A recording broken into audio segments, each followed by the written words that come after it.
So today's chapter is study of integrated circuits from electronics 1. Here today we are going to study IC, integrated IC. So what is an integrated IC? Integrated IC is a combination of transistors, or it's a combination of diodes and transistors which give us certain kind of finite output. Timer IC is used in our industry for various kinds of applications. Once the working of the IC is used, anybody can use this IC for various kinds of operations.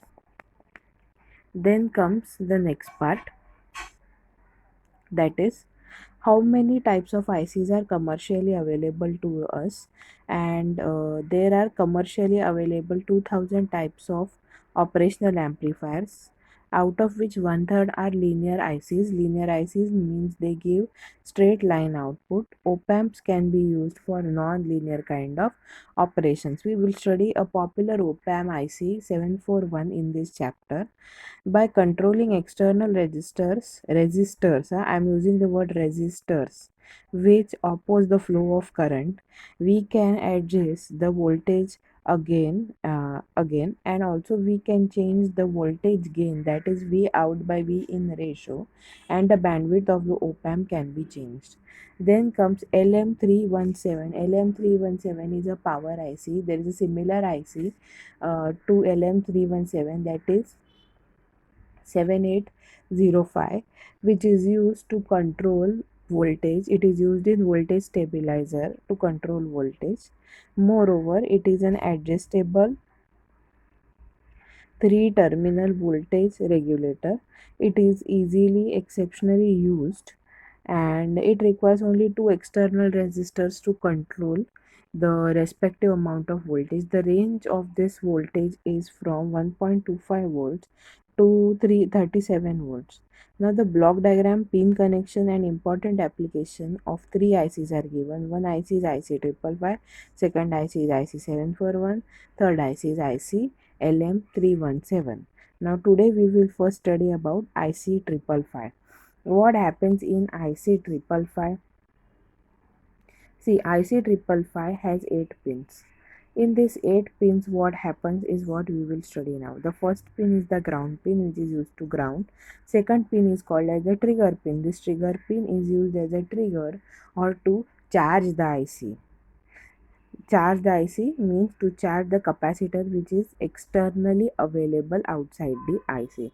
Then third pin is the output pin. Then comes the fourth pin, that is the reset pin. Fifth pin is voltage control pin. Sixth pin is threshold pin. Seventh pin is discharge pin. Threshold pin holds the minimum amount of voltage for the IC to operate. Discharge pin discharges the capacitor which is outside the IC. And fourth and eighth pin is VCC, that is the maximum voltage required by the IC to get charged or to operate its function. Mainly the IC doesn't get charged. There is a potential capacitor which is set outside to get the respective kind of operation. Then we come to the next part, that is the block diagram of IC 555. It is also called as the timer IC. This IC is used in the timer of your washing machine. It is used in the timer of your refrigerator. It is used in various other timer operations in our day-to-day life. It is a 8-pin IC. It consists of a potential divider which is across pin number 8 and pin number 1, and their 5 kilo ohm resistor means the resistor of same value is put. Then comes there are two comparators. Comparators are connected to pin number 5 and 6. Then it is comparator is also connected to one of the VCC connection and to pin number 2. After that there is a RS flip flop used, and post RS flip flop there is a discharge pin. So RS flip flop means set reset flip flop. It's a combination of two gates may used to make one RS flip flop. Either NAND gate is used or NOR gate is being used. Now how does the block diagram operate? This IC works between 4.5 to 16 volts. The inverting input of a lower comparator is called as the trigger, that is pin number 2. As the voltage divider is used, non-inverting input has fixed voltage of plus VCC by 3. Means if VCC is 5 volts, then the minimum voltage used here is are approximately 1.5 to 1.65 volts. Then when the trigger input voltage is slightly less than VCC by 3, then what happens over here? The output of the lower comparator goes uh, R1, R equal to 1 means R accepts logic 1 which is high and resets the flip flop. The upper comparator has two inputs. The threshold input is at pin number 6 and the control input is at pin number 5. Mostly the control input is not used, therefore control voltage is 2/3 VCC due to the potential divider.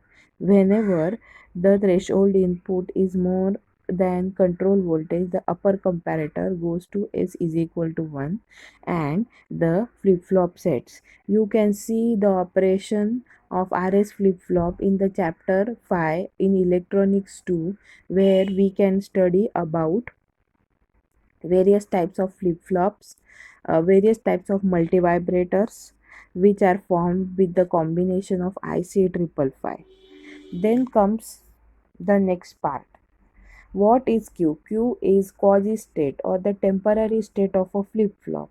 Q complement is the temporary state of the quasi-state. The Q output of RS flip-flop is given at the base of the transistor. The collector of this discharge transistor is connected to pin 7. When pin 7 is connected to an external timing capacitor, Q is equal to 1. The transistor saturates. Therefore, the capacitor discharges. When Q is equal to 0, the transistor cuts off and the capacitor can get charged through external series resistor. At pin number 3, complementary output of flip-flop Q complement is being obtained. When pin 4 externally resets, is grounded. It prevents the device from working.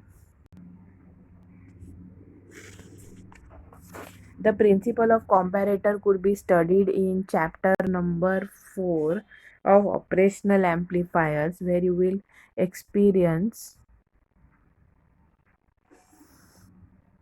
the change in the outputs of an operational amplifier, because operational amplifier has almost 6 linear functions and 4 non-linear functions which are being studied in this chapter of operational amplifier, chapter number 4 of electronics 1. This the property of when the pin number 4 is externally reset and it prevents the device from working. This property is called inhibiting. External reset is not used and pin number 4 is connected directly to the supply voltage. Pin 1 is the chip ground and pin number 8 is used as the supply pin. This is how IC 555 operates.